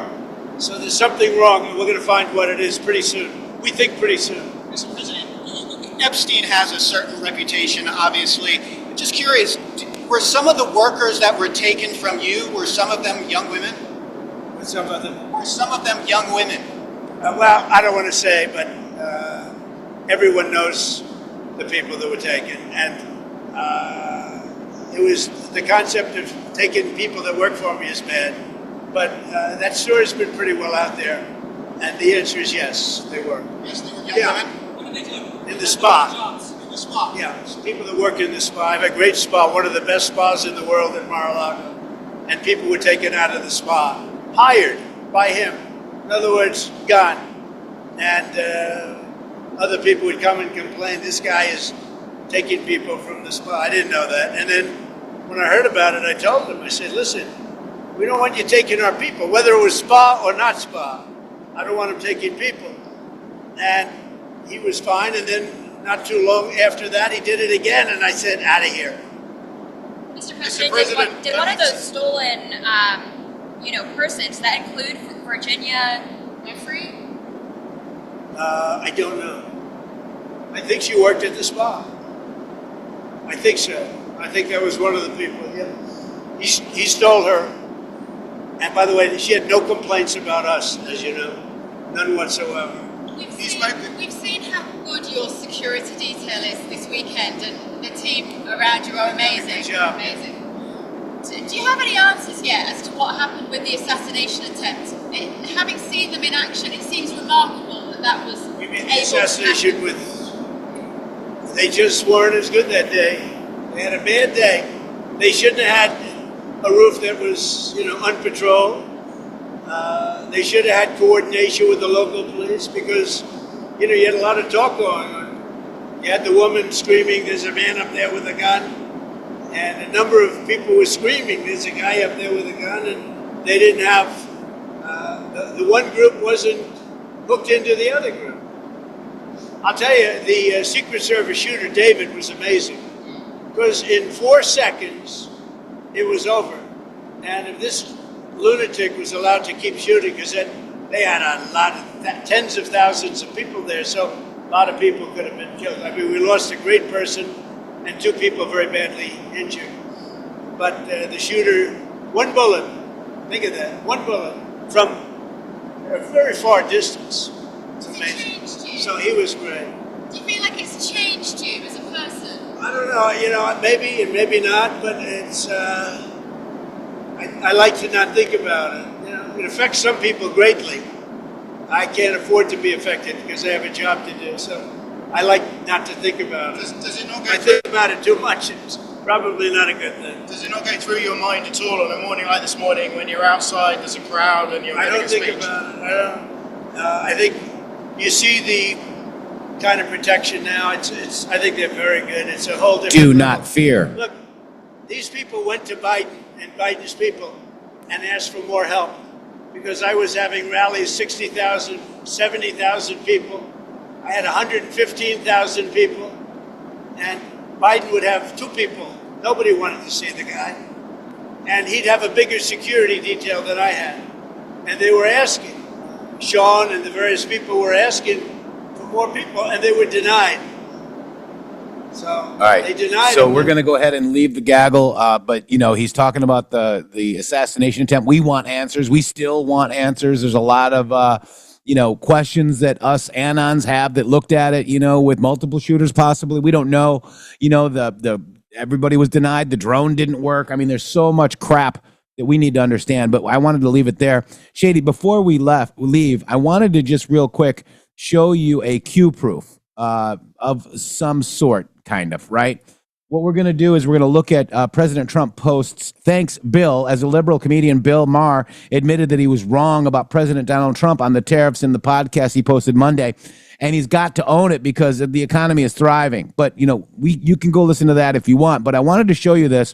On 7/9/2019, Q post 3397, Q points out that Bill Maher did not make a joke or reference regarding the president in a comedy skit he did about Q. Interesting knowing what you know now. So this is the Bill Maher. That's his, profile. Then it says, no joke and or reference regarding Epstein, no attempt to connect it back to POTUS, silence, hunted. Okay, so he thanked Bill Maher, no joke, reference about, there's no Trump Epstein joke. Okay, it's not so funny now, is it, Shady? No, it is not. There he is with his Q. Remember this? With the Q thing too? Remember that? I do. All right. And then Bill Maher mocks Q with I am Q, and there's no joke about POTUS and Epstein, guys. What does that tell you, Shady? It tells me a lot. Yeah, it tells you that they didn't have anything about Epstein and Trump. Exactly right. Okay. And then we already knew that, and everybody else already knew that, and all these people that are pretending like that they have questions now only have questions because they think that it's giving them an opportunity to hurt Donald Trump. Otherwise, they wouldn't have any questions. That's right. That's right. This is very easily graded. We're grading people's work by their actions, not what they say, but by what they do. Yes. And when you judge individuals, thou shalt not judge. When you judge individuals, judge them for them. Not who they've done business for or with, not who they've gone and talked to. Just, you've got to let the fruits of the people that you're watching judge themselves, like their own actions and words. That's what you judge. Not, oh, this guy's connected to that guy's connected to this guy. There is some things about that, but we've got to judge people as individuals. They like to judge people in groups because it's easier to control a group than it is an individual, Shady. That's exactly right. And the better way to phrase it or is to observe You know, we have to observe specifically and grade people on their work. That's the way I like to put it. People like hear the word judge in their head and they get all out there in the ether. That's not what we're talking about. We're talking about grade people on their work, merit-based society. This is why Donald Trump is saying merit-based society, because he wants society to be graded on its merit, not its emotional outrage. Having a society based on emotional outrage does not go well. They call it communism. That's what they do. And guess what, Shady? Yes. Earl Matthews was confirmed today. Yes, he was. Are you excited? I'm excited. I'm going to play this going out. General Flynn, this is Earl Matthews when he went after Laura Loomer, General Flynn, and all of them. This is the song I made out of this post right here. So basically, it's going to sing it to you, Shady. Let's hear it. And we're going to be back on Hump Day. Trump See Day. you guys tomorrow on Trump Day. Thank you, guys. Thank you, Yeti. Much love. Charles Flynn, Mike Flynn, tick-tock. Yo, General Flynn, this ain't the fight I chose. Thrust in the ring when the gauntlet got thrown. Laura Loomer, your protege, she came for my name. Dropped your brother's role in the J6 game. Loudermill committee, they peeled back the lies. Army brass stalled the guard for optics. No surprise, Charlie Flynn, chief ops. Not in command, but his hands in the delay. Yo, you don't understand. He swore to Congress, said he rushed the guard in. But the truth, he ain't moved, that's a straight up sin. Yo, 2:30 call, he claimed he wasn't there. Multiple oaths say different. Charlie, beware. Liz Cheney's crew, they ignore these false claims. Too busy chasing Trump, playing political games. Sworn testimony, I laid it out clear. Trump had no role in the guard's delay here. Loomer's out here saying I'm Millie's disciple. That's a joke in DC. Her word's just a rifle, but who's the one tight with Millie's command? Charlie Flynn, revived by Mark's own hand. Millie pushed him up from stagnant to star. G3 of the Army, then a 4-star czar. Chris Miller got the call pre-Biden's day. Make Charlie a general, no time for delay. I got more to spit if you want the full track. Truth's my ammo, I'm ready to clap back. General Flynn, this fight wasn't my plan, but I'm dropping the mic for the truth, understand? Yo, truth first on the mic, yo, I'm speaking it right. Yo, truth on the mic, yo, I'm speaking it right. Yo, truth on the mic, yo, I'm speaking it right. Yo, truth on the mic, yo, I'm speaking it right. Truth on the mic, yo, I'm speaking it right.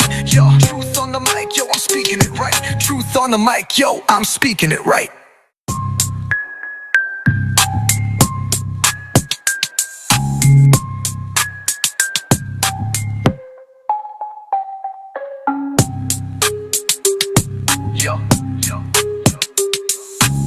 Truth on the mic, yo.